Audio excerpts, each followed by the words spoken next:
오늘 말씀의 제목은 권위 있는 세교훈이라는 말씀입니다. 권위 있는 세교훈. 5절 말씀 27절 다 같이 읽어보겠습니다. 27절 시작. 다 놀라 서로 물어 이르되 이는 어찌미냐 권위 있는 세교훈이라 더러운 귀신들에게 명한적 순종하는도다 하더라. 기도하겠습니다. 하나님 아버지 감사합니다.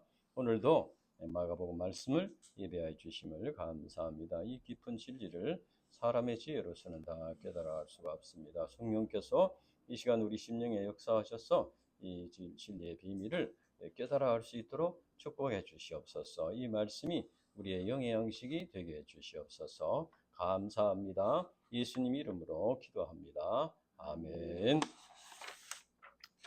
오늘 말씀은 예수님의 그 하루 일과가 잘 나타나 있습니다. 이를 통해서 참된 믿음의 삶의 모범을 보여주고 계십니다. 기독교 신앙에 있어서 믿음이 있고 또 삶이 있습니다.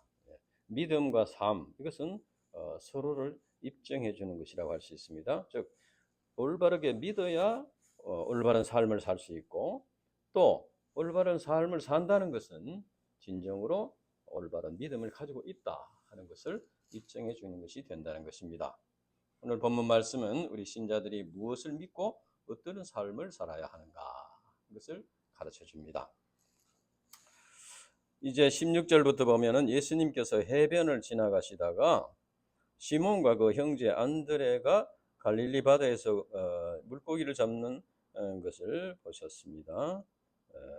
이들은 다른 어부들이 고기잡이를 마치고 그물을 깃고 있다. 19절에 보면 그래 되어 있는데, 그래도 이 사람들은 조금이라도 더 많은 고기를 잡기 위해서 그물을 계속해서 던지고 있었다는 겁니다. 이들은 오늘날 좋은 직장을 위해서 열심히 얻기 위해서 열심히 공부하는 학생들이나 좀 더 나은 삶을 위해서 열심히 직장에서 일을 하는 사람들과 같다고 할 수 있습니다. 예수님께서는 그들에게 나를 따라오너라 이렇게 말씀하셨습니다. 이 말은 그 당시에 랍비들이 제자들을 부르는 관용적인 말입니다. 내 제자가 되어라 하는 말입니다. 그리고 내가 너희로 사람을 낚는 어부가 되게 하리라고 말씀하셨습니다. 이것은 사람의 생명을 살리는, 생명을 구원하는 그런 삶을 살게 하겠다는 것입니다. 그 당시 베드로와 안드레는 예수님의 부르심을 받았을 때 망설이지 않고 그물을 버려두고 예수님을 따라갔습니다. 그리고 19절과 20절에 보면은 예수님께서 조금 지나가시다가 세베대의 아들 야고보와 그 형제 요한을 보셨다고 했습니다.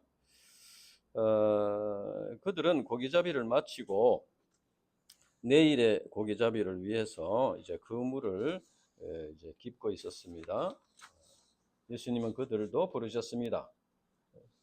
그들은 아버지 세베대와 사꾼과 함께 열심히 물고기를 잡고 있었습니다. 아버지 세베대는 앞으로 두 아들이 훌륭한 어부가 될 것을 바라보고 열심히 이제 고기 잡는 기술을 아마 가르쳤을 것입니다. 그러나 이들은 부모의 기대를 뒤로 하고 예수님을 따르는 제자의 삶을 결단했습니다. 오늘 이 본문에 보면은 시몬과 안드레, 또 야고보와 요한의 공통점이 있다면은 그것은 특별한 사람이 아니었다. 오히려 참 공부도 많이 하지 못한 그런 평범하고 그러면서도 성실한 그런 어부였다 하는 것입니다. 이것은 누구나 예수님의 부르심을 영접하면은 예수님의 부르심 제자가 될 수 있다 하는 걸 나타내 줍니다. 그리고 그들은 예수님이 부르셨을 때에 결단했습니다. 망설이지 않고 또 이렇게 앞뒤를 이렇게 이렇게 계산하지 않고 대로 결단해서 순종했습니다. 물론 이들이 제자의 삶을 결단하는 데는 여러 가지 어려움이 있었을 것입니다. 장래 먹고 사는 문제가 어떻게 보장될 것이냐. 예수님을 따르면은 어부 사람도 청산하고 이렇게 따르는데 어떻게 먹고 살 것인가. 또 자기와 같이 이렇게 공부도 많이 하지 못한 이 어부가 예수님의 제자가 될 수 있겠나. 그런 염려도 됐을 것입니다. 그리고 부모와 가족을 버려두고 떠나야 하는 것도 쉬운 일이 아니었을 것입니다. 그러면 이들이 어떻게 이런 결단을 할 수 있었겠나? 이들이 로봇처럼 아무 생각이 없이 그냥 예수님이 부르신다고 해서 그냥 따라간 것은 아니었을 것입니다. 살아있는 사람이니까, 생각이 있는 사람이니까, 이제 그들의 내면에도 내적인 어떤 동기가 있었다는 겁니다. 예수님께서 부르셨는데 그 사람들 마음 속에도 어떤 동기가 있었기 때문에 따라갈 수가 있었다. 이렇게 볼 수 있습니다. 이들은 매일 반복되는 어부의 삶을 살면서 인간의 존재의 의미와 삶의 목적과 방향에 대해서 아마 생각했을 것입니다. 인간의 삶이 이것이 전부인가? 매일매일 참 힘든 어부의 삶을 이렇게 살고 있는 자신들이 이것이 사는 게 전부인가? 또 진정한 행복은 어디에 있는가? 이렇게 살다가 죽는다면 무슨 의미가 있는가? 뭐 여러 가지 삶에 대해서 생각했을 것입니다. 그때 그들은 예수님의 소문을 듣기도 하고 또 직접 이렇게 또 멀리서 예수님이 말씀을 가르치는 것을 듣기도 했을 것입니다. 그래서 막연하나마 그 마음 속에 뭔가 새로운 삶에 대한 소원이 생겼을 것입니다. 그러다가 이제 예수님이 직접 부르시니까 아마 모든 것을 버려두고 예수님을 따르게 되었던 것 같습니다. 독일의 사회학자 에리히 프롬이라는 사람은 인간의 삶을 두 가지로 말했는데 소유를 위한 삶과 존재를 위한 삶으로 구분할 수 있다고 했습니다. 되게 사람들은 많은 것을 소유하면 행복할 것이라고 생각하는 경우가 많습니다. 그러나 많이 가진 사람도 만족하지 못하고 더 많은 것을 소유하고자 이렇게 목말라 하는 것을 볼 수 있습니다. 물론 소유가 많으면 편리한 점도 있기는 하지만 그것이 참된 행복의 척도가 되지 못한다는 것은 우리가 이제 알 수 있습니다. 이 세상 사람들을 볼 때, 우리 자신을 생각해 볼 때 알 수 있습니다. 물고기 잡는 어부의 삶은 자신을 위한 삶이고 가족을 위한 삶이고 육신을 위한 삶이라고 할 수 있습니다. 그리고 이 물고기 잡는 어부의 삶은 죽으면 모든 것이 끝나는 삶입니다. 그러나 사람을 낳는 어부의 삶은 영혼을 위한 삶이다. 영원한 내세를 위한 삶이라는 것입니다. 베드로와 안드레, 요한과 야고보가 고기 잡는 어부의 삶을 살다가 만약 일생을 마쳤다면은 뭐 참 이름도 없는 그저 평범하게 좀 그저 허무하고 무의미한 삶에 불과했을 것입니다. 그러나 이들이 예수님의 부르심을 받고 사람을 낳는 어부의 삶을 삶으로써 이제 창조주 하나님과 교제하는 삶, 하나님 나라의 소망을 이루는 삶을 살게 되었습니다. 이것이 진정으로 자기의 생명을 위한 삶이다 하는 것입니다. 오늘날도 주님께서는 제자들을 부르십니다. 주님의 부르심이 어떤 신비한 방법이나 특별한 사람에게만 임하는 것이 아니고 우리가 전도자를 만나서 복음 진리를 전해 듣는 것이 주님의 부르심입니다. 친구나 친척이나 가족의 소개로 성경 공부를 시작하는 것이 주님의 부르심입니다. 캠퍼스에서 목자를 만나는 것이 주님의 부르심입니다. 믿음의 부모를 통해서 신앙생활을 이렇게 배우는 것이 이것이 또 주님의 부르심입니다. 이처럼 주님께서는 일상생활 속에서 우리를 부르십니다. 문제는 그 부르심에 우리가 응하느냐 하는 것이 문제입니다.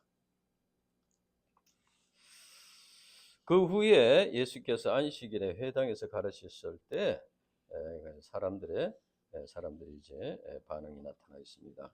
이 가버나움에서 가버나움은 이제 예수님 초기의 복음 사역의 근거지였습니다. 예수님은 안식일에 가버나움에 있는 회당에서 말씀을 가르치셨는데 가르치는 것이 권위 있는 자와 같다 했습니다. 그러니까 예수님의 가르침이 사람들에게 큰 감명을 주었다 하는 겁니다. 그것은 예수님의 가르침이 서기관들과 같이 않기 때문이라고 했습니다.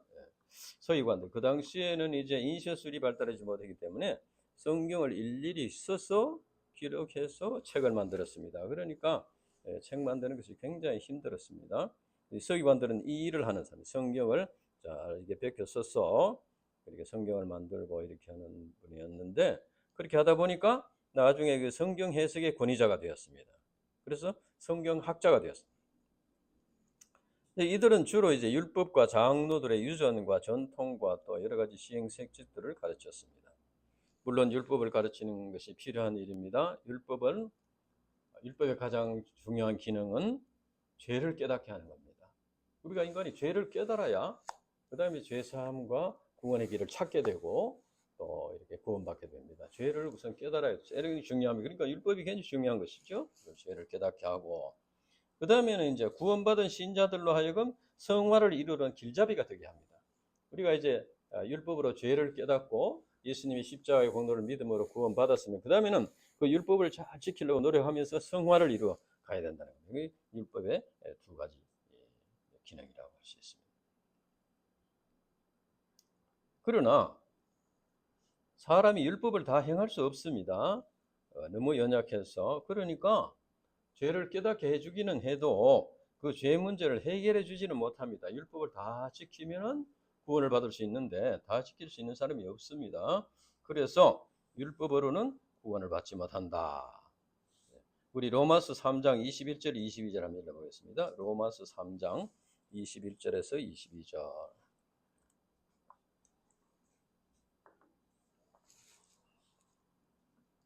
로마서 3장 21절에서 22절.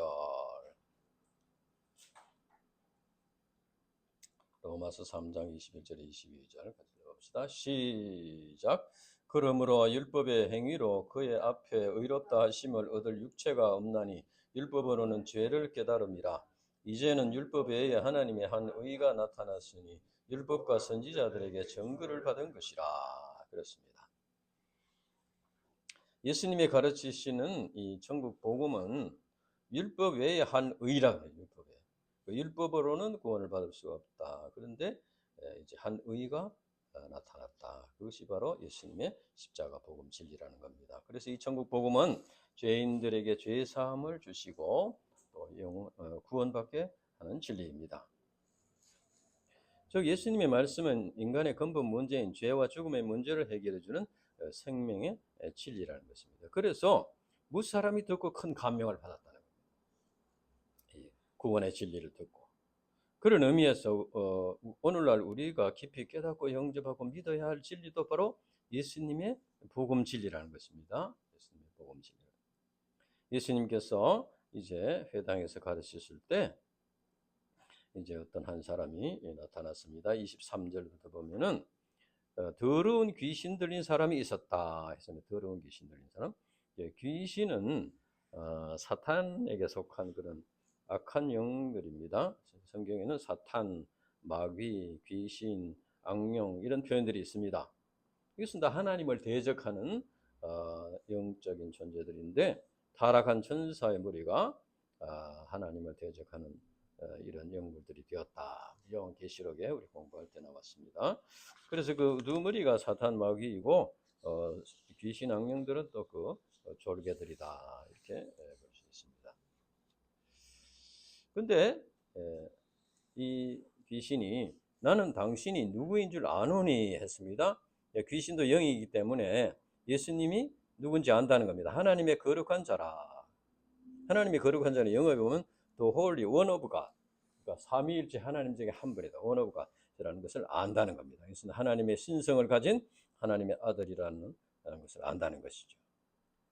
그러니까 귀신은 예수님이 하나님의 아들 메시아임을 알았기 때문에 우리를 멸하러 왔나이까. 그러니까 귀신은 이제 하나님의 아들 그리스도가 오면은 세상을 심판하시고 자기들을 무저갱에 가둔다는 것을 알고 있었다는 겁니다. 이것을 볼 때 알고 있는 지식과 신앙은 다르다 하는 걸 알 수 있습니다. 더러운 귀신은 예수님이 하나님의 아들인 것을 알았지만은 예수님을 믿지는 않았습니다. 예배하지는 않았습니다.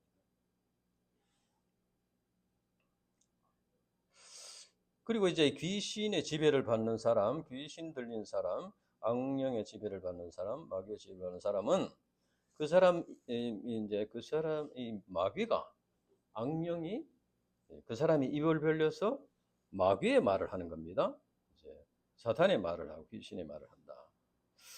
이처럼 사탄, 마귀, 악령, 귀신에 사로잡혀서 지배를 받게 되면은 본래 자기의 인격이 억압되고 사탄, 마귀, 악령 이런 것이 심어주는 생각을 하고 또 마귀, 악령의 말을 하게 된다는 겁니다. 그래서 마음 이제 아주 이렇게 하수인이 된다는 것입니다. 종이 된다는 것입니다. 그런데 그러면서도 자기가 이 마귀, 악령, 사탄에게 사로잡혀서 지배를 받고 있다는 것을 모르는 경우가 많습니다. 자기가 그렇게, 자기는 원래 그렇다 이렇게 해서 이것은 이제 사탄, 마귀, 악령들이 우리 인간 마음 속에 들어와서 그 사람을 속이는 겁니다. 그 사람을 조종하면서도 그 사람은 자기가 그 조종을 받고 있다는 걸 모르는 것이죠. 그래서 누가 다른 사람이 그거는 사단의 그 역사로 그렇습니다 이러면 굉장히 불쾌하게 생각하고 반발하고 이렇게 하게 되는 것이죠. 사단, 마귀, 악령, 귀신 이런 악령이들은 사람들로 하여금 두려움에 빠지게 합니다. 하나님에 대해서 불신하게 하고 반항심을 갖게 합니다. 육체의 정욕과 더러움에 빠지게 합니다. 그래서 인격을 파괴시키고 또 사람들과의 비교의식이나 이런 게 빠지게 해서 사람들의 관계성을 또 맺지 못하게 합니다. 그러니까 이 마귀는 결국 마귀 악령들은 결국은 사람을 파괴시키는 파멸에 빠지게 하는 것입니다. 근데 자기는 마귀에게 속고 있다는 걸 모르는 거예요. 알면은 이제 거기서 벗어날 수 있겠죠. 내가 마귀의 말을 하는구나. 이제는 마귀의 생각을 하는구나. 이걸 알면은 빠져날 수 있는 거예요. 근데 자기는 지금 마귀의 생각, 마귀의 말을 하면서도 모르는 거예요. 그러니까 점점 더 끌려가는 거예요. 그러면 예수님께서 이 귀신 들린 자를 어떻게 구제하셨나? 25절부터 보면은 예수님께서 더러운 귀신에게 꾸짖었습니다. 그 사람에게서 나오라. 그 사람에게서 나오라. 그때 더러운 귀신이 사람에게 경련을 일으키고 큰 소리를 지르며 떠나갔습니다. 그래서 경련을 일으키고 큰 사람을 떠나갔다는 것은 이 귀신이 그 사람에게서 나오기 싫어서 아주 발악을 하는 것입니다. 그러나 예수님 앞에서 이제 그 정체가 드러났기 때문에 나가지 않을 수가 없었다. 그러니까 귀신은 이제 계속해서 그 사람을 속이고 있으면서 이제 계속 속이고 싶었죠. 계속 속이고 싶었다는 거죠. 계속 속이고 싶었는데 예수님 앞에서 정체가 드러나니까 어쩔 수가 없었다는 거죠. 이를 볼 때 사람이 예수님 앞에 서면은 예수님을 만나고 예수님 앞에 서면은 사단 마귀의 정체가 드러나게 됩니다. 그리고 사단 마귀는 정체가 드러나게 되면은 나갈 수밖에 없다는 거예요. 그래서 이제 사단 마귀의 인식을 하게 되니까. 그래서 우리 인간은 예수님을 만나고 예수님 앞에 서는 것이 그만큼 중요하다. 그래서 우리가 성경을 공부하고 또 예배를 드리고 또 수양회를 참석하고 또 이렇게 하는 것은 예수님을 만나기 위함입니다. 예수님 앞에 내가 서기 위함입니다. 우리가 예수님을 만나고 예수님 앞에 서면은 우리 속에 있는 여러 가지 더러운 것들, 마귀 악령들의 세력이 다 드러나게 됩니다. 이것이 진정한 자기 발견입니다. 자기가 속고 있었는데, 지금까지 내가 속고 있었구나. 이것을 깨닫게 되는 거예요. 예수님을 만날 때. 즉 자기가 누구의 지배를 받고 있는가를 깨닫게 된다는 겁니다.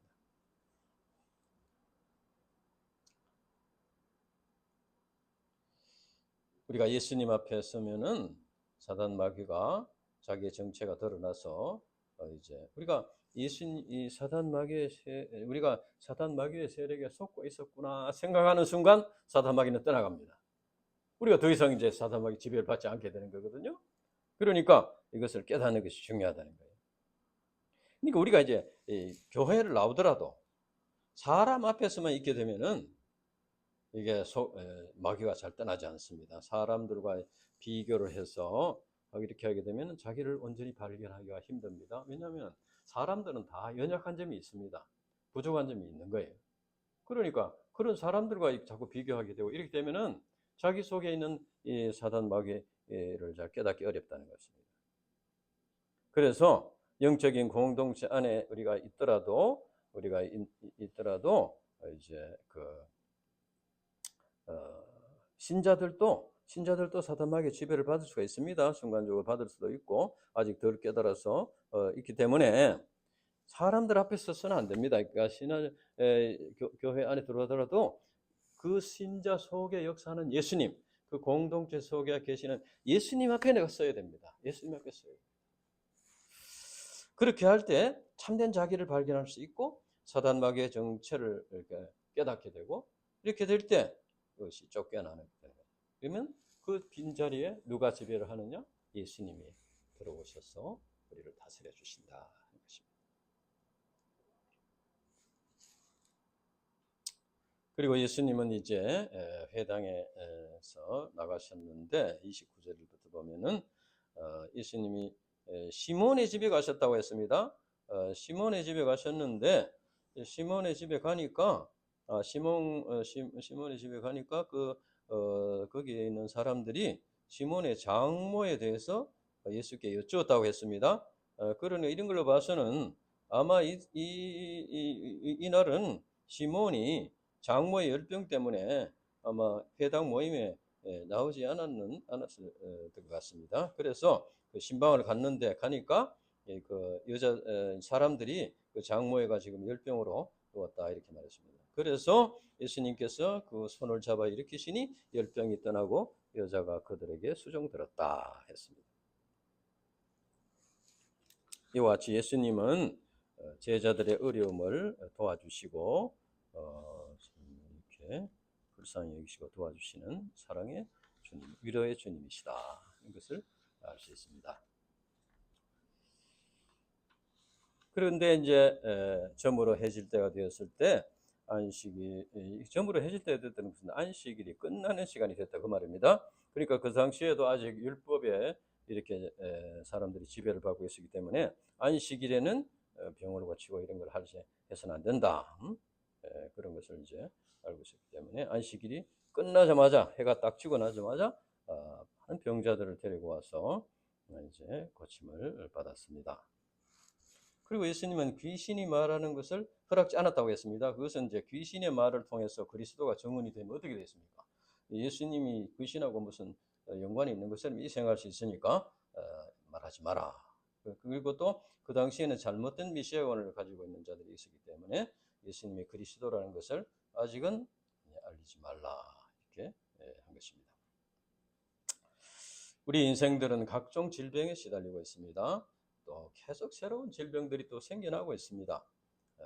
또 육신은 괜찮은데 마음의 병을 앓고 있는 경우도 많습니다. 우리가 예수님을 믿고 영접함으로써 죄 사함을 받고 하나님과 바른 관계성을 맺으면 죄의 병, 마음의 병, 영혼의 병을 치료받을 수 있습니다. 예수님은 각종 병으로 고통당하는 우리 인생들을 크신 사랑으로 품어주시고 치료해 주시는 사랑의 주님이십니다. 그래서 우리는 이제 예수님을 만나야 된다. 예수님을 만나야 된다. 사람이 사람의 문제를 해결해 줄 수 없습니다. 자기 문제도 자기가 해결하지 못하는데 어떻게 사람 문제? 예수님을 만나야 된다. 부모가 자식의 문제를 다 해결할 수 없고 자식이 부모의 문제를 다 해결할 수 없습니다. 예수님을 만나게. 이제 35절에 보면 예수님께서 이제 밤이 지나고 새벽이 되었습니다. 새벽 밝기 전에 일어나 나가서 한적한 곳에 가서 기도하셨다고 했습니다. 예수님은 전날 저녁에 많은 이제 사람들을 이렇게 도왔고 피곤했지만은 새벽 일찍 나서 한적한 곳에 기도하셨다. 그같이 예수님은 하나님께 기도함으로써 하루 일과를 시작하셨습니다. 예수님은 하루 일과를 시작하기 전에 기도를 통해서 하나님의 뜻을 찾고 하나님으로부터 영적인 힘을 받으셨습니다.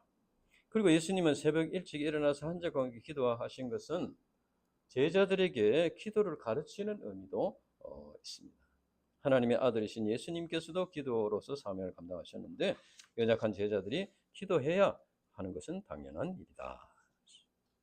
예수님은 귀신 들린 아이를 고치지 못한 제자들에게 말씀하셨습니다. 기도 외에 이런 것으로 기도 외에 다른 것으로는 이런 종류가 나갈 수 없느니라. 9장 29절에 이렇게 말했습니다. 오늘날 우리도 제자의 삶, 목자의 삶을 사는 데 있어서 기도가 필수적인 것입니다. 믿음의 부모의 삶을 사는 것도 기도의 삶이라고 할 수 있습니다. 우리 어머니는 한평생 우리 내 아들을 위해서 많은 기도를 하셨습니다. 우리 이제 오늘날 이렇게 와서 볼 때 정말 우리 어머니의 그 기도의 열매가 지금 맺히고 있구나, 그런 생각을 하게 됩니다. 우리가 이제 우리 힘으로는 할 수 없는 것들이 많습니다. 그러나 주님은 하실 수 있습니다. 그래서 주님이 하시는 일을 우리가 이제 은혜를 받으려면은 간절히 기도하는 길밖에 없다. 사탄 마귀 악령들은 항상 우리 인간들을 노리고 있습니다. 특히 신자들을 넘어뜨려서 불신에 빠지게 해서 하나님을 떠나게 만듭니다. 그래서 사도 베드로는 근신하라, 깨어라, 너희 대적 마귀가 우는 사자와 같이 두루다니며 삼킬 자를 찾나니 라고 말했습니다. 베드로전서 5장 8절. 그래서 우리는 이제 사탄 마귀가 이 우글거리는 이 세상에서 믿음을 지킬 뿐 아니라 또 이제 복음을 전가하기 위해서는 쉬지 말고 기도해야 된다. 데살로니가 5장 16절에 쉬지 말고 기도하라. 이제 36절부터 보면은 그때 이제 사람들이 찾아왔습니다. 시몬과 및 그와 함께 있는 자들이 예수의 뒤를 따라가 만나서 이르되 모든 사람이 주를 찾나이다. 이렇게 이제 했습니다. 아마 그때 많은 병자들이 찾아와서 이제 병고침을 받아가 소문이 났던 것 같습니다. 그래서 제자들을 찾아와 가지고 제발 좀 예수님을 만나게 해달라고 부탁을 했던 것 같습니다. 그래서 제자들은 야, 이제 예수님의 인기가 높아가니까 이제야말로 메시아 왕국이 이루어지게 되겠구나, 이렇게 해서 우쭐해져 가지고 예수님에게 와서 주님, 많은 사람들이 주님을 찾습니다. 굉장히 참 의기양양하게 이렇게 말했습니다. 그러나 이때 예수님의 그 대답이 어떠하냐, 이게 굉장히 중요합니다. 38절과 39절입니다. 38절과 39절, 38절과 39절 시작. 그러므로 우리가 다른 가까운 마을들로 가자. 거기서도 전도하리니 내가 이를 위하여 왔노라 하시고, 이에 온 갈릴리에 다니시며 그들의 여러 회당에서 전도하시고 또 귀신들을 내쫓으시더라. 예수님께서는 제자들의 청을 거절하셨습니다. 그리고 다른 가까운 마을들로 가자. 거기서도 전도하리니 내가 이를 위하여 왔노라 했습니다. 병자 고치는 거는 이제 그만하고 다른 가까운 마을들로 가자.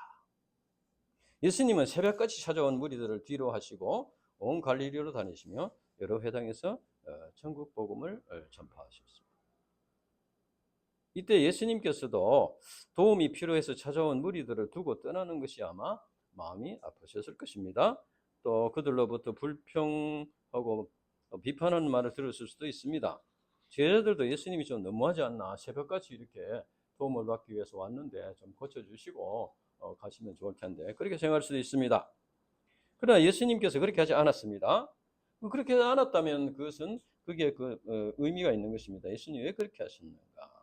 그것은 예수님은 자신이 병자를 고쳐주는 의사가 아니고 영혼을 구원하기 위해 온 메시아라는 것을 이렇게 나타내고자 하신 것입니다. 물론 육신의 문제를 도와주는 것은 이제 사람들로 하여금 마음을 열고 예수님의 말씀을 받아들이도록 하는 데는 필요한 점이 있습니다. 예를 들면은 양식이 없어가지고 며칠 굶고지고 있는 사람에게, 그래서 한 3일 정도 되면 굉장히 정신이 혼미해지고 이렇게 되는데, 그런 사람에게 찾아와서 예수를 믿으시오, 예수를 믿으면 천국 갑니다, 이렇게 해가지고야 그 사람에게 도움이 안 되겠죠. 정신이 지금 배고파서 지금 영양실조가 되고 혼미한 상태가 있는데 예수 믿으라고 해야 되겠습니다. 그에게는 먼저 밥을 먹여주고 정신을 좀 차리게 한 후에 예수님의 복음을 전파해야 할 것입니다. 예수님은 그런 차원에서 병자들을 고쳐주시고 배고픈 무리들에게 떡을 먹이기도 하셨습니다. 그러나 그것이 예수님을 따르는 목적은 될 수가 없다 하는 것입니다. 오늘날에도 인본적인 신자들은 예수 믿고 현실 문제가 잘 되기를 바라는 경우가 많습니다. 예수 믿고 건강하고 사업이 잘 되고 부자가 되고 이렇게 되기를 바랍니다. 물론 처음에는 그런 기대를 가지고 신앙생활을 시작하는 경우가 많습니다. 자기의 참 절박한 현실 문제 때문에 그렇게 하는 것입니다. 예수님도 무리들이 현실 문제 해결을 위해서 나오는 것을 처음부터 물리치지는 않으셨습니다. 그러나 그것으로는 그 영혼을 구원할 수가 없다는 것입니다. 우리 인간을 불행하게 하는 근본 문제는 죄와 죽음의 문제입니다. 그래서 복음 진리를 영접하고 예수님을 만나서 죄 문제를 해결받는 것이 중요하다는 겁니다. 목자를 만났다고 해서 UBF에 들어갔다고 해서 죄 문제, 인생 문제가 그냥 저절로 해결되는 것은 아닙니다. 목자가 전파하는 가르쳐주는 예수님, UBF 안에서 역사하시는 그 예수님을 만나야 됩니다. 만나서 죄를 자백하고 회개하고 그 죄 문제, 인생 문제를 해결받아야만이 구원을 받을 수 있다는 겁니다. 예수님은 그걸 해주기를 간절히 바라고 계십니다. 물론 처음에는 이제 좀 이 현실적인 문제들을 도와주기도 하고 이렇게 하시죠. 그러나 예수님의 근본적인 목적은 복음 진리를 영접하고 죄 사함 받고 구원받기를 원하신다. 본문 말씀을 볼 때 예수님께서는 사람들이 계속해서 현실 문제 해결을 원하면은 그들을 떠나가신다는 걸 알 수 있습니다. 요한복음 6장에도 예수님은 무리들이 오병이어로 5,000명을 먹이는 표적을 보고 그 다음 날에도 계속해서 이제 찾아왔습니다. 특히 예수님을 임금으로 삼고자 했습니다. 예수님을 임금으로 삼아 놓으면은 뭐 먹고 사는 문제는 뭐 걱정이 없다. 뭐 그렇게 생각한 것 같습니다. 그러나 예수님은 어떻게 했습니까? 산으로 피하여 떠나셨다고 했습니다. 예수님께서 이렇게 하신 것은 그들로 하여금 영적인 소원을 가지고 예수님을 찾도록 하기 위함입니다. 그래서 만약에 우리가 예수님을 간절히 찾았는데도 만나지 못하는 일이 있다면은 예수님을 잘못 찾고 있지 않은가, 그것을 돌아봐야 할 것입니다. 예수님은 누구는 사랑하고 누구는 사랑하지 않고 누구에게는 나타나시고 그런 분이 아닙니다. 그렇기 때문에 문제가 우리 자신에게 있다는 것입니다. 예수님은 내가 이를 위하여 왔노라 이런 말씀을 통해서 제자들에게 이제 가르쳐 주시는 진리는 예수님이 주시는 복음 진리를 배우고 영접하는 일을 중점적으로 감당해야 된다. 그것을 가르쳐 주셨습니다. 그리고 이를 통해서 제자들이 해야 할 일도 예수님의 십자가 복음 진리를 가르치고 전파하는 일을 중점적으로 감당해야 된다 하는 것을 가르쳐 주셨습니다. 이 말씀은 오늘 우리 신자들이 감당해야 될 것이 무엇인가 하는 것을 분명히 가르쳐주고 있습니다. 그것은 예수님이 가르쳐 주시는 복음 진리를 배우고 가르치는 일에 집중해야 한다는 것입니다. 물론 예수님의 복음 진리를 배우고 가르치는 일은 쉬운 일이 아닙니다. 우선 사람을 만나야 복음 진리를 전할 수 있습니다. 그래서 사람을 만나기 위해서는 그들이 참 현실적으로 도움이 되는 일, 또 좋아하는 거, 뭐 사탕이라도 하나 갖다 주면서 뭔가 이렇게 관계성을 맺어야 되는 거 있습니다. 그리고 이제 진리 자체만 가르치면은 이해하는 것이 쉽지 않기 때문에 어떤 예화나 간정을 하는 경우도 있습니다. 맛있는 음식을 준다든지 즐거운 게임을 한다든지 감동적인 예화나 간정을 한다든지 하는 이것은 그 목적은 진리의 말씀을 잘 듣고 이해하고 깨닫고 영접하도록 하기 위함입니다. 즉 이러한 것들은 진리를 전파하고 깨닫고 영접하고 순종하는 데 목적이 있다. 그러나 이렇게 하다 보면은 이제 말씀은 명목상 이제 말씀을 이제 그저 이렇게 앞세우고 실제적으로는 이 현실적인 일들, 사람들이 즐거워하는 거 이런 것들에 그만 이제 빠지기가 쉽습니다. 그렇게 되면은 이제 교회 공동체가 예수님은 이제 없어지고 점차 없어지고 마치 기독교 서클 비슷하게 이렇게 되기 쉽습니다. 또 예화나 간정이 감동을 주기는 하지만은 그것은 그 사람의 체험입니다. 예수님의 말씀 복음 진리를 믿고 영접함으로써 자기의 진리가 되게 해야 됩니다. 자기의 진리, 자기의 간정, 자기의 체험이 되게 해야 한다는 것입니다. 사람들은 죄와 죽음의 권세 아래서 신음하면서도 마음 깊은 곳에 그 문제를 해결해 줄 구세주를 찾고 있습니다.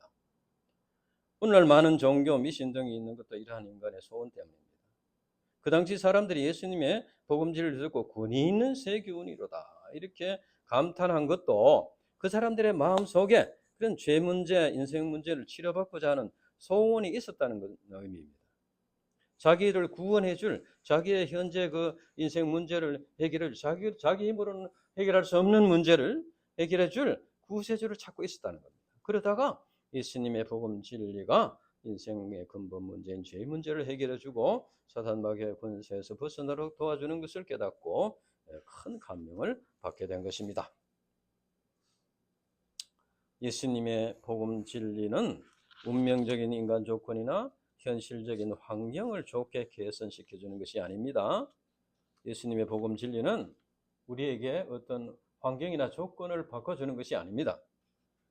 그러한 환경과 조건 속에서도 기쁨과 감사한 마음으로 사는 사람으로 변화시켜 주는 것입니다. 사람을 변화시켜 주는 것입니다. 복음 진리는 환경과 조건을 바꿔주는 것이 아니고 사람을 변화시켜 주는 것입니다.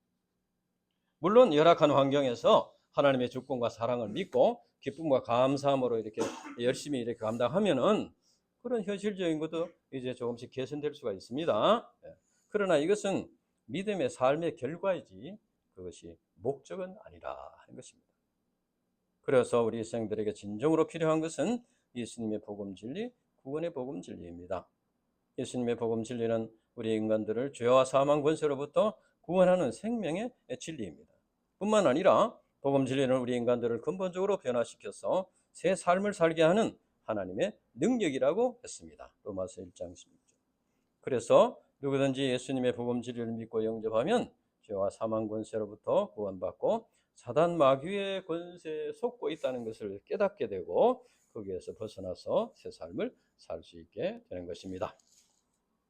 예수님의 말씀이 권위 있는 새 교훈이더라도 그 말씀을 믿고 영접하는 자들에게만 새 교훈이 될 수 있습니다.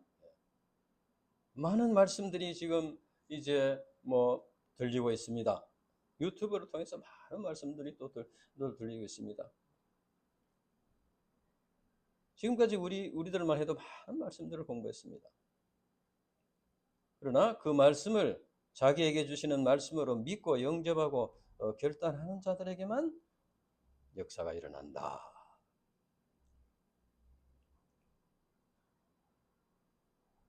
그러니까 이제 아까 마귀가 예수님이 하나님의 아들인 것을 알았지만은 믿지 않고 예배하지 않았듯이 이제 많은 말씀을 듣고 알고 있더라도 그것을 믿지 않는 그러면은 별 열매가 맺히지 않는다는 겁니다. 그래서 한국 교회 명목삭 신자가 40%다 그런 말을 이제 하고 있습니다. 물론 우리가 믿음으로 구원받고 변화된 삶을 살기 위해서 성경을 공부하고 예수님의 복음 진리에 대해서 정확한 것을 알아야 됩니다. 그러나 그 아는 것만으로는 진정한 진리가 되지 못한다. 그러면 우리가 복음 진리를 믿는 것은 그럼 어떻게 하는 것인가? 그것은 진리를 믿는 것은 그 진리에 자기의 삶을 온전히 의탁하는 것입니다. 그 진리에 온전히 삶을 의탁하는 것입니다. 이것은 마치 이제 사람들이 이제 각종 이제 보험금이나 연금이나 이런데 자기를 의탁하는 것과 같이 물론 이제 보험금이나 연금이 사람의 삶을 온전히 책임지지는 못합니다. 그렇지만은 사람들은 그것에 이제 자기 삶을 의탁하는 것이죠. 이와 같이 우리 인간이 예수님의 복음 진리를 믿고 그 삶을 그 말씀에 온전히 의탁한 그렇게 할 때 말씀이 책임을 져 주신다니 자기의 삶을 이끌어 주시고 생명의 길로 인도해 주시고 그래서 그런 것을 체험하게 된다. 우리 인간이 예수님의 아브라함이 말씀을 쫓아갔다. 말씀에 자기 삶을 의탁했습니다. 고향과 친척과 아버지 집을 떠나라. 그것뿐이었습니다. 하나님의 말씀은 그것뿐이었어요. 그래서 그러면 큰 민족을 이루게 되겠다. 근데 그걸 믿고 그 말씀에 자기 삶을 의탁했습니다. 그 말씀이 진리가 아니면 자기가 망하는 거죠. 그렇게 의탁하는. 그럴 때 이제 많은 실수도 있었고 연약함이 있었지만은 그 말씀대로 이루어지는 것을 체험하게 되었다는 것입니다. 우리가 이제 예수님의 복음 진리를 믿고 그 진리에 자기 삶을 온전히 의탁하여 살게 되면은 우리 영혼이 구원받고 영생을 얻게 됩니다. 그리고 이 세상에 사는 날 동안에 가치관, 인생관이 하나님 나라를 중심으로 바뀌게 되어서 하나님의 백성답게 이렇게 하나님 나라를 맛보면서 살게 되고 장차 영원한 하나님 나라의 안식에 들어갈 수가 있게 된다. 그래서 권위 있는 새 교훈, 마가복음 말씀이 우리 각 심령에 권위 있는 새 교훈이 되기를 간절히 바랍니다. 기도하고 마치겠습니다. 하나님 아버지 감사합니다. 오늘도 귀한 진리의 말씀을 가르쳐 주셔서 감사합니다.